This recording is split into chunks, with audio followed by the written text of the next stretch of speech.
राजनीति में राजनीतिक प्रतिनिधित्व हम लोग दे रहे हैं, उसमें जो भी परिणाम आता है आप सामाजिक जाजम पे 2 महीने बाद वैसे की वैसे बैठोगे बिना किसी आपका मन मुटाव के, ऐसा हम आपसे उम्मीद करते हैं। और यहाँ के जेएस के राष्ट्रीय समिति को बहुत बहुत बधाई और सभी कार्यकर्ताओं को बधाई कि इंदौर जैसे शहर में अपना एक कार्यालय बनाया, जिससे हर प्रकार के सदस्यों को और हर सदस्य को जो इंदौर या कहीं पर भी घूमते सामाजिक साथियों को यहाँ आकर के रहने की सुविधा भी हो सकती है, वार्तालाप की सुविधा भी हो सकती है, यहाँ तक कि सामाजिक मिशन के काम करने का भी सुविधा हो गई है, हम ये मानते हैं, इसलिए आप सबको बधाई। साथियों, शुरू से हम लोग आज राजनीति की काफी घोषणा हुई, शुरू से मैं तो राजनीति के खिलाफ ही बोलता आया हूं, पर आज दादा ने जो आपके समक्ष बात रखी, इस बात ये विचारणीय है, विचार योग्य है, और जितने भी साथियों को जो आप लोगों ने सिलेक्शन दिया है उनसे एग्रीमेंट जरूर ले लेना, क्योंकि ये राजनीति है। माफी चाहूंगा दादा, एग्रीमेंट जरूर ले लेना, पक्के स्टाम्प पे, नॉन जुडिशियल स्टाम्प पे, क्योंकि लास्ट टाइम भी भोपाल में कुछ ऐसे लोग वार्तालाप करके गए थे कि हम समाज का संपूर्ण सहयोग करेंगे, सामाजिक मिशन में योगदान देंगे, उनके चेहरे आज तक दिखते नहीं हैं। जो जिन्होंने वादा किया था कि हम जमीन बचाएंगे, हम ये बचाएंगे, हम वो बचाएंगे, पर उनके जाने के बाद लगभग 30% जमीन हमारे हाथ से चली गई, ना वो चू बोल पाए, उनके घर के सामने से चली गई, कुछ नहीं कर पाए। तो सामाजिक मिशन के साथियों को सहयोग करने का, उनके संकल्प पे खड़े रहने का, आप लोगों का जो एक एग्रीमेंट है वो बना करके आप लोग यहाँ कार्यालय पे रख दीजिए, सोशल मीडिया में उसको उजागर कर दीजिए कि इन लोगों ने एग्रीमेंट किया है। भले ये आते हैं या ना आते हैं, तो हताश आपको भी नहीं होना है और हताश समाज को भी नहीं होना है, क्योंकि मारने का जो षड्यंत्र है वो बहुत बड़ा है।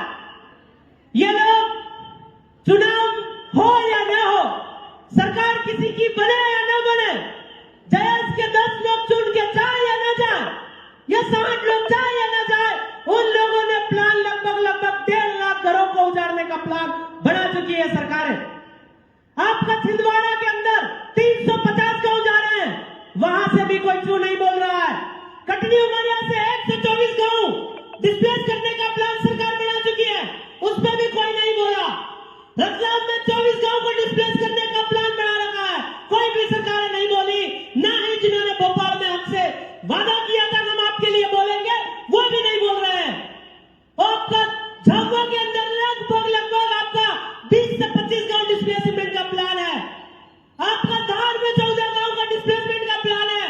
खरगोन में वो बटालियन लेकर के आ रहे हैं, मतलब वहां भी डिस्प्लेसमेंट का प्लान है। आपका खंडवा चले जाए, वहां भी डिस्प्लेसमेंट का प्लान है, वहां भी निवेश कर रहे हैं वो लोग। देवास में भी डिस्प्लेसमेंट होने वाला है। आपका आगर में आदिवासी रहते हैं, उनको भी डिस्प्लेसमेंट करने का प्लान है। और आप मंदसौर चले जाओ, नीमच चले जाओ, मध्य प्रदेश का मंडला और डिंडोरी, इसमें लगभग आपके 36 गांव डिस्प्लेसमेंट का प्लान सरकारें बढ़ा चुकी है। यानी कि लगभग 2000 गांव को डिस्प्लेस करने का प्लान सरकार बढ़ा चुकी है।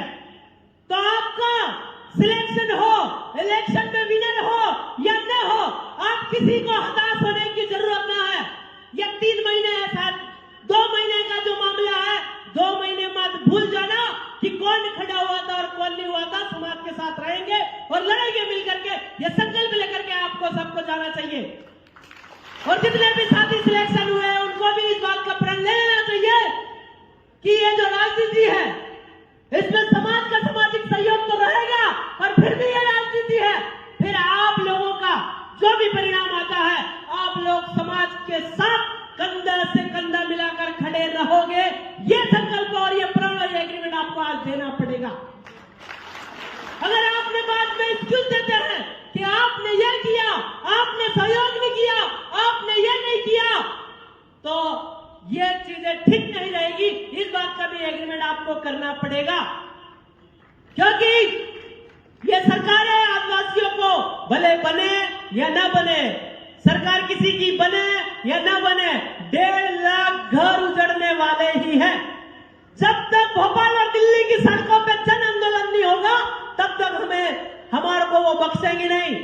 हर जन को, हर परिवार के एक सदस्य को, हर परिवार के सारे सदस्यों को, एक सदस्य को घर पे रख के और उसके जितने जानवर सदस्य हैं उन जानवरों को भी सड़क पे निकालना पड़ेगा, तो हमारी जान बख्शेंगे, हमारे घर बख्शेंगे, अन्यथा उन लोगों ने प्लान बना लिया है। तो आप सब लोगों को इस बातों का ध्यान रखना चाहिए कि वो लोग गांव क्यों उजाड़ना चाहते हैं। गांव इसलिए उजाड़ना चाहते हैं कि गांव से ग्राम सभा है, गांव से रीति रिवाज है, गांव से परंपरा है। अगर गांव ही उजाड़ दिया तो ग्राम सभा खत्म, रीति रिवाज खत्म, परंपरा खत्म, रूढ़ी प्रथा खत्म, तो आदिवासियत भी खत्म करने का प्लान उनका गांव खत्म करने से है। इसलिए वो गांव खत्म करना चाहते हैं, क्योंकि अभी दादा बता रहा था कि इंदौर एक कबीला था भीलों का एक कबीला हुआ करता था। हमारे एक फैसले हुआ करते थे, हमारी एक परंपरा हुआ करती थी, हमारी यहाँ एक रूढ़ी प्रथा हुआ करती थी। पर आज यहाँ आदिवासी बहुत कम मिलते हैं, न उनकी रूढ़ी प्रथा बची है, न उनके रिवाज बचे हैं। शादी होती है तो वो चोटी वाले भाई आते हैं और पूजा करके चले जाते हैं, मतलब सब खत्म हो गया, क्योंकि वो एक कबीले को खत्म किया, एक गांव को खत्म किया, एक एरिया को उजाड़ा गया और सामान्य लोगों को बसाया गया। ये वो लोग प्लान कर रहे हैं, वो साजिश कर रहे हैं।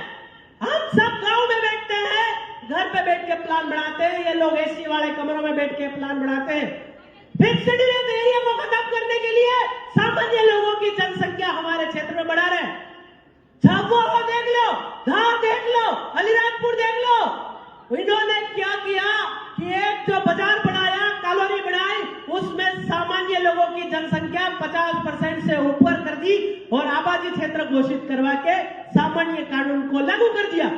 वैसे ही ये लोग प्लान बनाते हैं, ये लोग सफेद कपड़ा बांध के पैदल पैदल जंगलों में चलते ही वो जमीन का सर्वे करने वाले लोग हैं। ये नर्मदा परिक्रमा कुछ नहीं थी, ये सब जमीन को सर्वे करने वाली परिक्रमा थी। तो इन चीजों को आपको समझना पड़ेगा कि जितने सामान्य लोग हमारे क्षेत्र में घुस गए वो घुस गए। अगला नया एंट्री हमारे क्षेत्र में नहीं होना चाहिए, इसकी जिम्मेदारी आपकी, मेरी, सबकी होना चाहिए, क्योंकि ये घुस करके हमारे रीति रिवाज, परंपरा, रूढ़ी प्रथाओं को नष्ट करने का काम कर रहे हैं। क्योंकि इन्होंने लोकतंत्र को डिजाइन भी इस टाइप से किया है, इन्होंने आपका अनुच्छेदों का डिजाइन भी इस टाइप से किया है कि वहां पे अगर जनसंख्या ज्यादा हो जाती है तो ये आपका, जैसे कि राजनीति वाले भाई लोग बोल रहे होंगे कि ये ठीक चीज नहीं है, पर ये लोग धीरे धीरे जनसंख्या बढ़ा करके आपकी रिजर्व सीट भी खत्म कर देंगे, ऐसा प्लान है। ये तो आपके सामने उदाहरण होना चाहिए। काफी सीटें, एक तो राजस्थान की खत्म कर दी और मध्य प्रदेश की भी 2-4 खत्म कर दी। तो यह चीज भी आपको समझना चाहिए कि ये सामान्य लोगों से एरिया की जनसंख्या बढ़ा रहे हैं, वहां के वो सदस्य बढ़ रहे हैं, इसके बाद वो रिजर्व सीट है, वो रिजर्व सीट भी खत्म कर देंगे। अगर रिजर्व सीट रही नहीं तो हम करेंगे क्या? क्योंकि एक जो सामान्य लोग हैं वो किस टाइप से कब्जा करते हैं, वो उनकी जो पॉलिसी है वो